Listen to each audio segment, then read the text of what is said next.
మరోవైపున ఫేజ్ 2 కింద రెండో ఫేజ్ కింద శ్రీకాకుళం జిల్లాలో బుడగట్లపాలెం, మంచినీళ్ళపేట ఈ 2 ఫిషింగ్ పోర్ట్లను శ్రీకారం చుట్టాము. అనకాపల్లి జిల్లాలో పూడిమడక కూడా శ్రీకారం చుట్టాము. పశ్చిమ గోదావరి జిల్లాలో బయ్యపు తిప్ప దగ్గర మరో ఫిషింగ్ హార్బర్కు శ్రీకారం చుట్టాము. బాపట్ల జిల్లాలో వాడరేవుకు మరో ఫిషింగ్ హార్బర్కు శ్రీకారం చుట్టాము. ప్రకాశం జిల్లాలో కొత్తపట్నంలో మరో ఫిషింగ్ హార్బర్కు కూడా శ్రీకారం చుట్టాం. ఇవి ఫేజ్ 2 కింద ఈ ప్రాజెక్టులన్నీ కూడా ఫిషింగ్ హార్బర్లన్నీ కూడా తయారయ్యేందుకు రంగం సిద్ధం చేశాం. ఇవి కాకుండా దాదాపుగా 150 కోట్ల రూపాయలతో ఫిష్ ల్యాండింగ్ సెంటర్లు విశాఖపట్నం జిల్లాలో భీమిలిలోను, విజయనగరం జిల్లాలో చింతపల్లిలోను, అనకాపల్లి జిల్లాలో రామయ్యపేటలోను, రాజులపేటలోను, దొండవాకలోను, తిరుపతి జిల్లాలో రాయదరువులోను, కాకినాడ జిల్లాలో ఉప్పల్లంకలోను ఈ ఫిష్ ల్యాండింగ్ సెంటర్లన్నీ కూడా చర్యలు తీసుకున్నాం. నేను అడుగుతా ఉన్నా, రాష్ట్ర వ్యాప్తంగా ప్రతి 50 కిలోమీటర్లకు ఒక పోర్టు, ఆ పోర్ట్లతో పాటు ఒక ఫిష్ ల్యాండింగ్ సెంటర్లు, ఫిషింగ్ హార్బర్లు ఇవన్నీ కూడా ప్రతి 50 కిలోమీటర్లకు ఒకటి తీసుకొచ్చి బ్లూ ఎకానమీని, మత్స్యకారులకు మేలు జరిగించే విధంగా ఎకానమీని బిల్డ్ చేసే కార్యక్రమానికి శ్రీకారం చుట్టాం.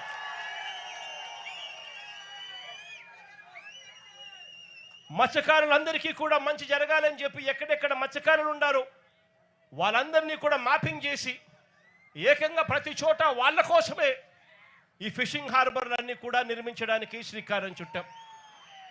నేను అడుగుతా ఉన్నాను, ఇదే చంద్రబాబు నాయుడు గారిని గట్టిగా నిలదీస్తూ అడుగుతా ఉన్నాను, అయ్యా చంద్రబాబు నాయుడు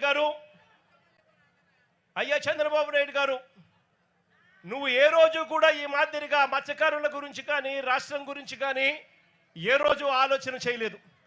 ఈ మాదిరిగా పోర్టులు కట్టాలని కానీ, ఈ మాదిరిగా మత్స్యకారులకు మేలు చేస్తూ ఫిషింగ్ హార్బర్లు కట్టాలని కానీ, ఫిష్ ల్యాండింగ్ సెంటర్లు కట్టాలని చెప్పి కానీ ఏ రోజు నువ్వు ఆలోచన చేయలేదు. ఏ రోజు వాళ్ళకు మంచి జరిగించే కార్యక్రమం చేయలేదు. చివరకు నువ్వు ఎలాగూ చేయలేకపోతివి, కనీసం జగన్ చేసిన పని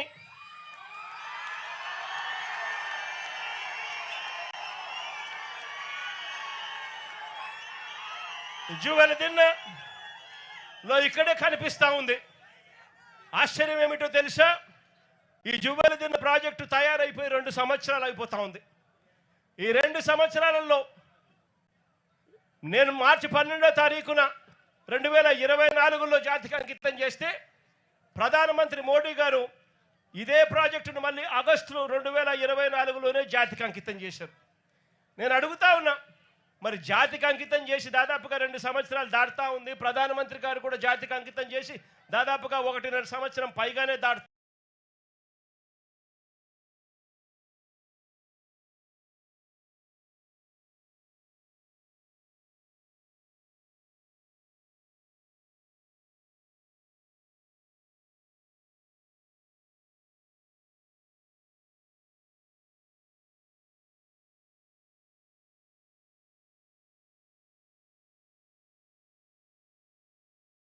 ఉంది.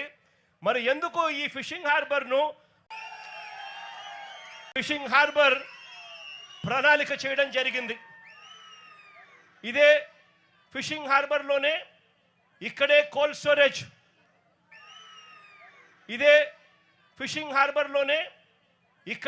స్టోరేజ్, కోల్డ్ స్టోరేజ్ ప్లాంట్లు, drying platforms, chill rooms, ice manufacturing plants, ఇవే కాకుండా బోట్ రిపేర్ వర్క్షాపులు, నెట్ మెండింగ్ మెషిన్లు, ఇవన్నీ కూడా సదుపాయాలన్నీ కూడా ఇదే జువెలదిన్న ఇదే ఫిషింగ్ హార్బర్లోనే ఇవన్నీ అందుబాటులోకి ఉన్నాయి. ఇవన్నీ ప్రతి ఫిషింగ్ హార్బర్లోనూ కూడా ఇవన్నీ అందుబాటులోకి వస్తాయి.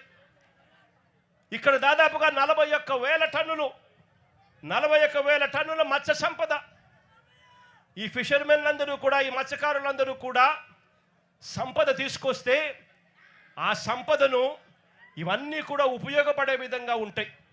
ఇక్కడ మత్స్యకారు అక్క చెల్లెమ్మలకు కూడా మంచి జరిగించే విధంగా ఆ అక్క చెల్లెమ్మలలో ప్యాకింగ్లోను, వాల్యూ యాడిషన్లోను, మార్కెటింగ్లోను, ఫుడ్ స్టాల్స్లోను వీళ్ళందరికీ కూడా పని దొరుకుతుంది.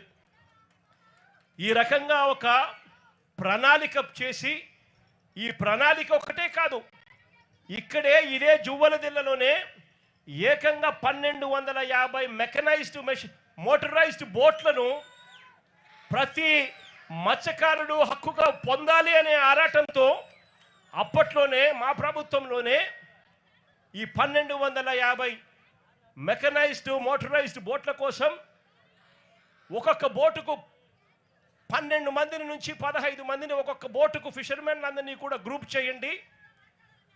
ఒక్కొక్క బోటుకు ఆ 12 మంది ఫిషర్మెన్లు ఓనర్లు అవుతారు. వాళ్ళు కేవలం 10% కట్టుకుంటే చాలు. 50% రాష్ట్ర ప్రభుత్వం, 40% రాష్ట్ర ప్రభుత్వం గ్రాంట్గా ఇస్తుంది, 50% లోన్గా సమకూరుస్తుంది.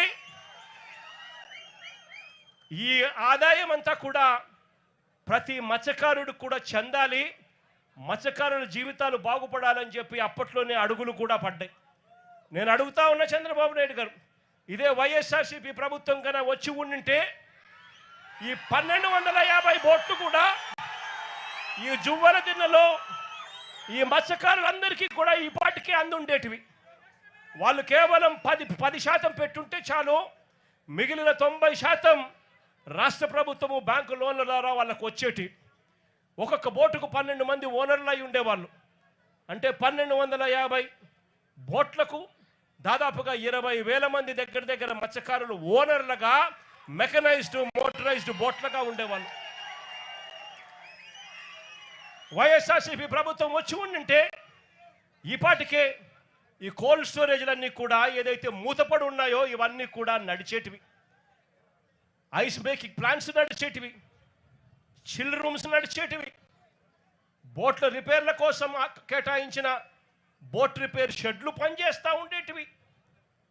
నెట్ల కోసం అని చెప్పి నెట్ బెండింగ్ మిషన్లు ఏదైతే ఉన్నాయో అవన్నీ కూడా ఆపరేషన్లో ఉండి ఈ ప్రాంతం అంతా కూడా మత్స్యకారులు చిక్కటి చిరునవ్వుల మధ్య, ఆనందం కేతనాల మధ్య ఈ ప్రాంతం అంతా సస్యశ్యామలంగా ఉండేది.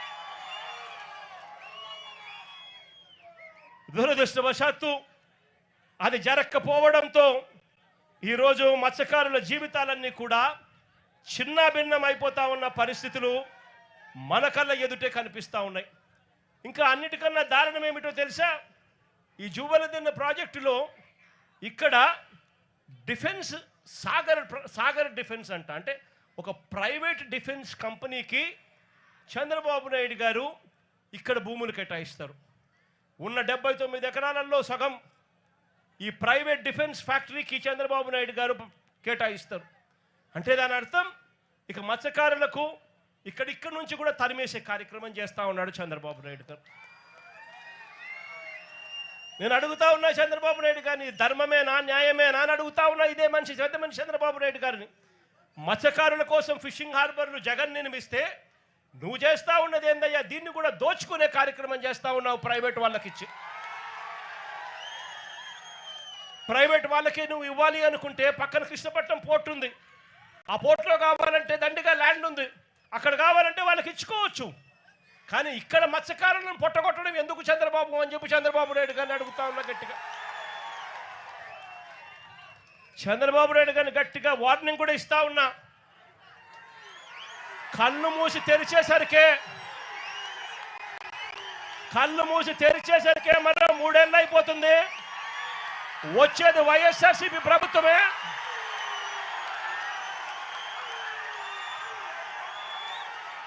ఈ ప్రైవేట్ డిఫెన్స్ కంపెనీని ఇక్కడి నుంచి షిఫ్ట్ చేస్తారని చెప్పి కూడా